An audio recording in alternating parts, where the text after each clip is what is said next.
非洲人的印象里面，对于我们中国的这些产品，就像觉得好像我们就比较差。现在我自己出来做，我就想改变他们这个印象。都说没有中国生意人不敢去的国家，那么在索马里这样一个动荡不安、外国人出门要配备武装安保的国家里，中国生意人敢来这里富贵险中求吗？我探访索马里时认识了一位魄力惊人的中国95后小伙，在别人都不敢踏足的索马里，他扎根了下来，并且开了一间工厂。有几年了来索马里兰？3年了，我看到好多就是中国人，他们外出还是要带那个持枪的保镖，是吧？保镖，你们也有雇的是吧？我们工厂有差不多8个保镖。8个哦，有枪吗？都有枪的。就在去到他工厂的路上，我开始怀疑，这工厂难道是开在了无人区吗？听林总说，工厂距离市中心不到10公里，但这车竟然开了1个小时还没有到达。在索马里创业的艰辛溢于言表。它就是基本上现在是多少10几的速度吗？对，这片路都是这么烂，这个国家整体就是没什么基建。你们这边的地呢是买的吗？还是住的？是我们自己买的。有多大平方？4500个。是多少钱买的？7万多美金。相对于这边的物价来说，这个价格算是高还是便宜？算是虚高吧。你可以看到这附近都是空地。对。但是价格都是这么高。就是说周围什么都没有是吧？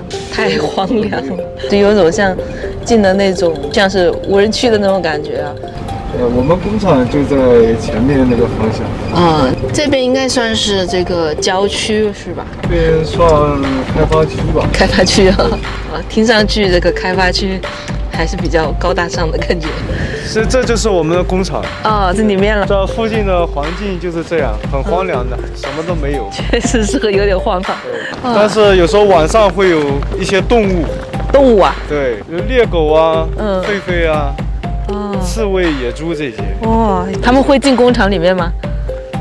狒狒白天会进来，会在房顶上有时候跳来跳去。哇，好野啊！很吵的。像那个什么猎狗之类的，会攻击人吗？理论上是不会，如果一个人就说不准。那还是有点危险的啊，比较荒凉的地方了。毕竟还是开发区吧。对。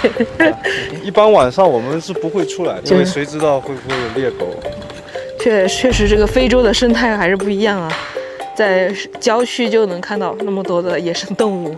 这是我们的那个保镖是吧？对。就是他们是这种专业的，像类似雇佣兵吗？还是什么性质？就是军人。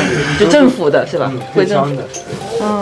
他既是军人，然后又是你们工厂的保安，是这个意思？对，就是因为这边军人太多了，政府他养不起，他就会让军人自己到城市来找活干，像是打2份工，对，是这样。1个月你们给他多少工资？我们1个月给他200美金。chat。chat 他们在吃那个恰特草是吧？是的。他们每个人这里有一包这个恰特草当兵的也吃然后警察也吃，可能总统也吃这些东西，吃了之后就会很像抽烟一样那种感觉是吧？抽烟。哇，你这冰箱里不少茶呀。对啊，这个是茶是吗？这也是。哇，我以前听说一个笑话说福建人就是每天都要喝茶，比如说我今天要去你家吵架，或者是要钱，我先到你家，先得把茶喝了，然后才开始。对，没错。是这样吗？我当时觉得就特别有意思。那你在这边每天也还是每天都喝？每天一天如果不喝茶的话，饭吃不下。这个还搞了茶具来，都是从国内发过来的。所有的都是发过来的，茶台、茶具，还有不同的茶叶。中国人走到哪儿，自己的就是饮食文化是很难去发生改变的，大的改变的。很多东西可以随便，有一些不行。对。据说索马里是海外中国人最少的国家之一。中国人在这个曾经海盗横行，如今依旧时常动乱的国家里做生意，将面临多少难以想象的困难。你之前是在那个卢旺达是吗？没错。那对于你就是说在这边经商来说，相对来说你觉得会比在卢旺达困难一点的地方？这个国家它是以那种部族形式部落部族的这种形式，那种比较排斥，比较排斥外界的外界一切，都排斥。就是非他这个部落的东西、不足的东西，都会有一些排斥。比方说，我们一个产品，跟他自己部族里面的做生意的人的产品，他比我们的贵，但是还会有很多人去买它，买我们。这个确实也挺奇怪的，在其他的地方，这个市场终端的售价应该也是很重要的一点哈，决定购买的很重要。对，在他们这边还挺奇怪的。走进工厂厂房，我惊讶地发现，此刻我似乎并不是身处在陌生的非洲，而是置身于熟悉的国内。那平时如果是开工的话，有多少个工人在这边？30几个。像这边的人工资高吗？200多美金。对于他们去其他的地方，比如说当个服务员啊或者什么的，相对本地其他的工种来说，肯定是比较高的了。